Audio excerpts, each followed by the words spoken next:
दादांना विमानात बसण्यापूर्वीच संपवण्यात आलं होतं. 24 तास आधीच सगळं ठरलं होतं. अपघात खोटा ठरला.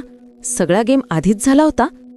बारामती विमान अपघाताबाबत एक असा धक्कादायक खुलासा झालाय जो पाहून महाराष्ट्रातील लोकांच्या पायाखालची जमीन सरकलीये. कारण या अपघाताचं सत्य भलतंच निघालं. 28 जानेवारीला बारामती विमानतळाच्या परिसरात अचानक एक विमान कोसळलं. त्या विमानात अजितदादांचं दुर्दैवी निधन झालं. ही बातमी 28 तारखेला 9 वाजता आली होती. ती बातमी येताच महाराष्ट्राला पहिला सगळ्यात मोठा धक्का बसला होता. पण आज जी माहिती समोर आली ती ऐकून महाराष्ट्राला दुसरा सगळ्यात मोठा धक्का बसलाय. कारण की तो अपघात खोटा निघालाय. विमानात बसण्यापूर्वीच खरा गेम झाला. 24 तास आधीच सगळं ठरलं होतं, अशी एक माहिती तपासातून समोर आलीय. या अपघाताच्या ज्या बातम्या आजपर्यंत दाखवल्या होत्या त्या सगळ्या खोट्या ठरल्या. कारण की जे सत्य समोर आलं ते अखेर भलतंच निघालं. दादा मुंबईतून बारामतीला निघाले होते आणि बारामतीत आल्यावर अपघात झाला आणि मग दादांचा मृत्यू झाला. इथपर्यंतची हकीकत सर्वांना ज्ञात आहे. त्यानंतरचे अंत्यविधी, सुनेत्रा वहिनींचा शपथविधी, त्यांचा पदभार, जिल्हा परिषदेचे निकाल आणि त्यांच्या गाजलेल्या सभा हे सर्व आपण पाहिले आहे. पण 28 तारखेच्या आधी मुंबईच्या बंद दाराआड नक्की काय शिजलं होतं? 27 तारखेच्या रात्री नेमका कोणता गेम प्लॅन तयार झाला याची पुसटशी कल्पनाही कोणाला नव्हती. याबद्दल रोहित पवारांनी पत्रकार परिषदेत काही संकेत दिले होते. तेव्हा लोकांना वाटलं की हा केवळ राजकीय संशय आहे.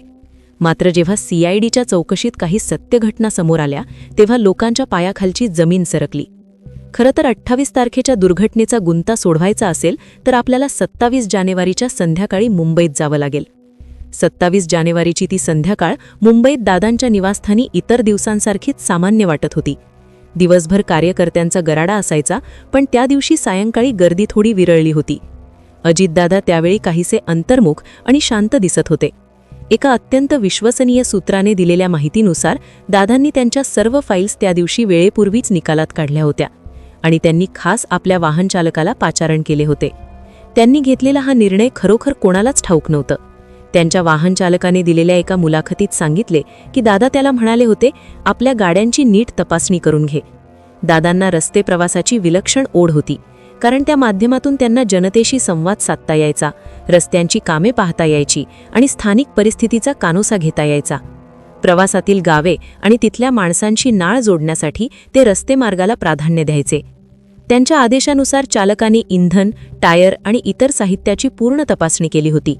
सर्व नियोजन पक्के होते, फक्त गाडीत बसून निघायचे वाथे होते. पण म्हणतात ना, नियतीच्या मनात काहीतरी वेगळंच असतं आणि पडद्याआड काही वेगळ्याच योजनांची अंमलबजावणी सुरू असते. हाच कळीचा मुद्दा रोहित पवारांनी लावून धरला होता. रोहित पवारांनी त्यांच्या सादरीकरणात स्पष्ट केले की 27 तारखेच्या रात्री दादांना एक कॉल आला. तो कॉल नक्की कोणाचा होता, त्या फोनमुळे प्रवासाच्या नियोजनात बदल का झाला आणि त्या बदलामुळे पुढे ही दुर्दैवी घटना कशी घडली, हा घटनाक्रम बारकाईने समजून घेणे अत्यंत आवश्यक आहे. रात्री दादा विश्रांतीसाठी जाण्यापूर्वी ज्या काही हालचाली झाल्या त्या जगापासून लपवून ठेवण्यात आल्या होत्या. कारण दुसऱ्या दिवशीच्या भीषण दुर्घटनेने सर्वांचे लक्ष विचलित झाले होते. पण आदल्या रात्रीचे ते गुध्य आजही कायम होते. अंदाजे रात्री 10च्या सुमारास दादा आपल्या कक्षाकडे वळत असताना त्यांच्या खासगी भ्रमणध्वनीची रिंग वाजली आणि इथूनच या रहस्यमय कथेला पहिले वळण मिळाले. तो फोन नेमका कोणाचा होता हे आजही एक अनुत्तरित प्रश्न आहे.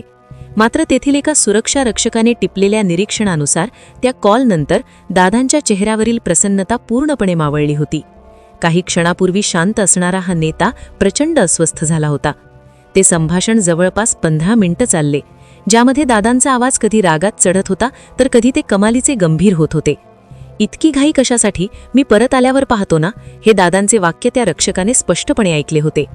परंतु पलीकडून कदाचित असा काही दबाव किंवा निरोप आला की दादांना आपला आधीचा निर्णय बदलावाच लागला. फोन ठेवताच दादांनी मंत्रालयातील एका उच्चपदस्थ सचिवाला संपर्क साधून एका विशिष्ट फाईलची विचारणा केली. आता प्रश्न हा उरतो की निवडणुकांच्या या धामाधुमीत अशी कोणती गोपनीय फाईल होती जिने उपमुख्यमंत्र्यांची झोप उडवली होती? मध्यरात्रीचे 12 वाजले होते.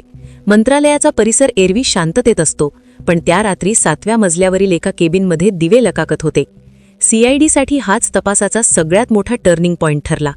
तिथले CCTV कॅमेऱ्यात काही संशयास्पद हालचाली टिपल्या गेल्या, ज्यात एक चेहरा झाकलेली व्यक्ती रेकॉर्ड रूममध्ये काहीतरी शोधताना दिसली. तिकडे देवगिरी बंगल्यावर दादांची अस्वस्थता शिगेला पोहोचली होती, कारण त्यांना निरोप मिळाला की ती फाईल गहाळ आहे.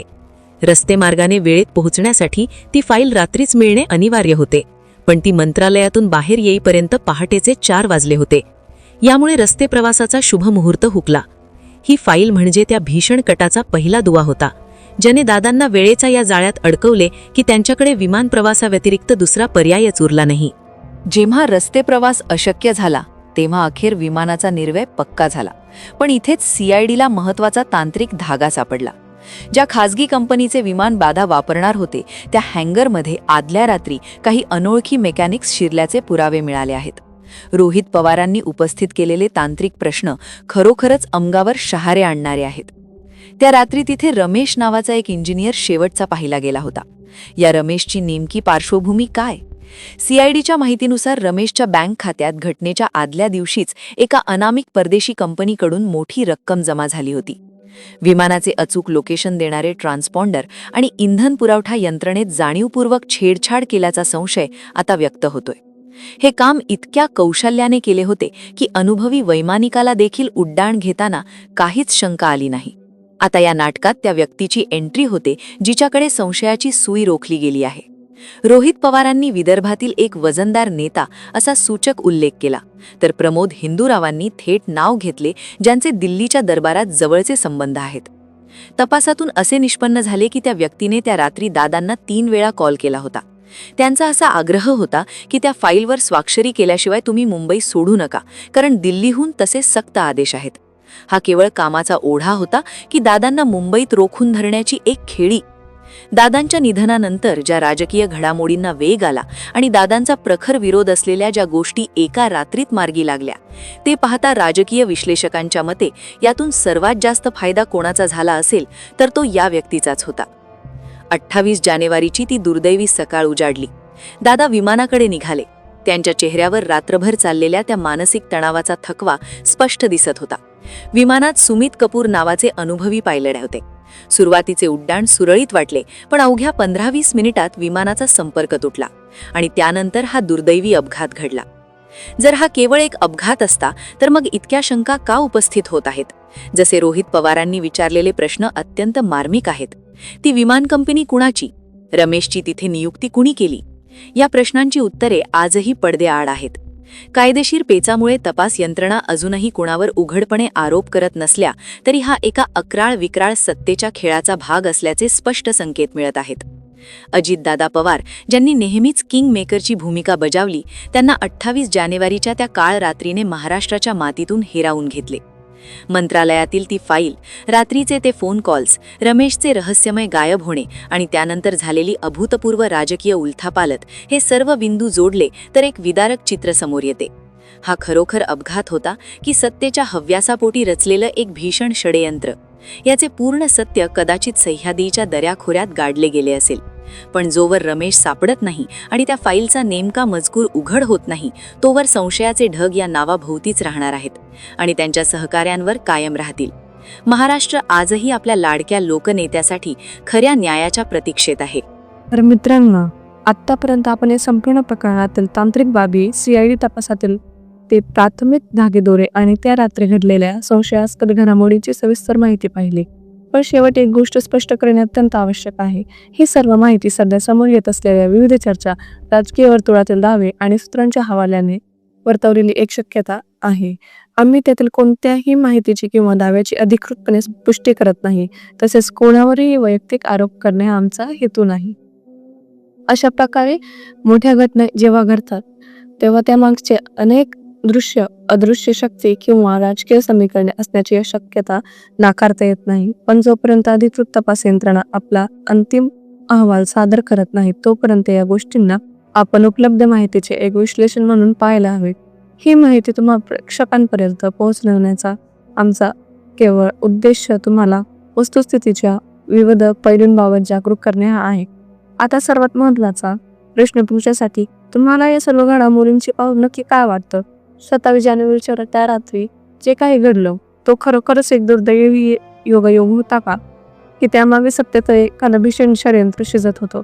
ती रहस्यमय फाईल आणि तो रात्री आलेला फोन कॉल याबद्दल तुमच्या मनात काही शंका आहेत? तुमची मते तुमचे विचार आम्हाला कमेंट बॉक्समध्ये नक्की कळवा. तुमच्या कमेंट्समुळे या विषयाच्या गांभीर्यावर एक नवीन चर्चा घडून येईल. जर तुम्हाला हा विशेष रिपोर्ट माहितीपूर्वक वाटला असेल तर या व्हिडिओला लाईक करा आणि जास्तीत जास्त शेअर करा. अशा सर्व सखोल आणि रोखठोक विश्लेषणासाठी आपल्या चॅनलला आजच सबस्क्राईब करा. धन्यवाद.